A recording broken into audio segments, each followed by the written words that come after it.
Bonjour et bienvenue dans cet instant digital de 5 minutes max. Aujourd'hui, nous allons parler de l'intelligence artificielle et de la façon dont les entreprises en gèrent les risques et les investissements. Pour cela, j'ai le plaisir d'accueillir Virginie Mativet, docteur en IA, auteure, conférencière, consultante indépendante, et Jean-Baptiste Patry, partenaire et directeur de l'offre conseil data IA chez Shift. On a évoqué des cas d'usage dans l'industrie, sur des tâches répétitives, sur du contrôle qualité. Est-ce que tu as des cas d'usage qui sont plus liés à la relation client et notamment une crainte? Moi, je travaille aujourd'hui avec une société d'assurance qui à la fois est tentée, en étant redoute de virtualiser sa relation avec ses clients. Et elle se doute qu'elle peut faire mieux en incorporant de l'IA dans ses process. Et elle veut surtout garder un contact humain avec, voilà, comment tu appréhendes ce genre de sujet et qu'est-ce qui pourrait être, qu'est-ce qu'on pourrait dire à cette société, justement pour faire les bons choix? Alors, je travaille, de mon côté avec des mutuelles et des organismes publics, c'est-à-dire que les usagers, c'est les Français, en fait, directement, leurs «clients» entre guillemets, hein.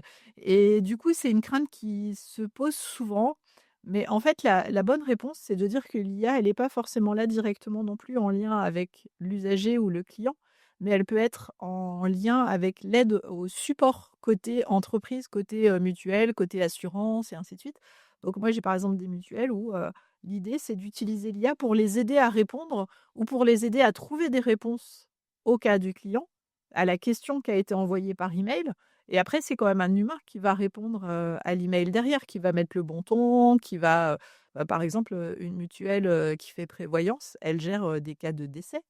Ce qui est quand même grave pour une famille quand il y a un décès. On peut pas répondre de manière assez froide: «Bonjour, d'après l'article, machin chose de, des CGU, c'est pas couvert parce que machin, point», j'envoie le mail en fait évidemment. Mais par contre, ça peut aider la personne qui travaille, l'agent, à lui dire: «OK, là en fait on est dans tel cas, j'ai récupéré tel truc, ça s'appelle, tel machin, je te propose des informations qui vont t'aider à mieux répondre». Alors là, on est sur des contacts froids, c'est-à-dire on traite des emails par exemple ou des courriers, mais sur des contacts chauds, c'est-à-dire sur du temps réel, un conseiller qui est en ligne avec un assuré par exemple, est-ce que l'IA peut aussi l'aider en temps réel? Peu, mais ça devient un peu plus compliqué, ça dépend des cas d'usage parce qu'en fait, les IA ont besoin d'un certain temps de réponse.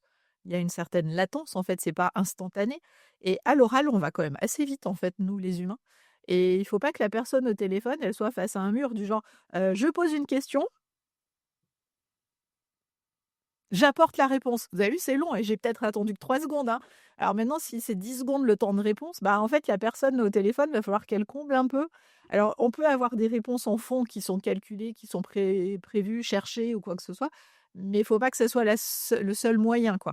Il faut quand même que la personne au téléphone, elle sache aussi répondre, par elle-même parce que sinon, en temps réel, on a un petit peu ces problèmes de réponse, rapide et c'est là où il faut faire attention, c'est qu'il faut pas que ça casse la spontanéité d'un échange humain, comme on peut avoir quand on est entre nous, quoi. Oui, on a alors pour le coup, c'est pas avec la voix, mais il y a les chatbots intelligents et effectivement qui apportent une certaine valeur ajoutée, mais dont on voit bien, en tout cas, ça va sans doute évoluer, mais aujourd'hui, la limite notamment de pertinence par rapport à un cas donné. Je parlais de personnalisation tout à l'heure. Et du coup, justement, il y a des cas par contre où c'est très bien en fait ces chatbots-là. Déjà parce que les services clients sont pas ouverts 24 heures sur 24, 7 jours sur 7. Et puis il y a des cas aussi qui ont pas besoin d'avoir un humain en face. Bah, perso, moi si j'appelle ma mutuelle parce que j'ai perdu, ma carte de tir payant et que je veux juste qu'on me la renvoie, je peux discuter complètement avec une IA, je serais ravie de cet échange-là. Par contre, si j'ai un problème sur un remboursement, que je veux un détail, là j'ai besoin d'un humain en fait. Mais il y a des cas pour lesquels l'IA toute seule peut aussi suffire et permettre d'être actif 24 heures sur 24, 7 jours sur 7 et donc d'avoir un support client qui est beaucoup plus vaste que celui qu'on peut proposer pour des cas simples en fait aussi, hein. Donc c'est aussi une valeur et c'est aussi un apport, même quand il y a plus du tout d'humain dans la boucle, pour certains cas particuliers. Merci pour votre écoute. J'espère que cet instant digital vous a apporté un éclairage utile. Pour toute question ou feedback, n'hésitez pas à nous envoyer un email sur contact@shift.fr. À bientôt.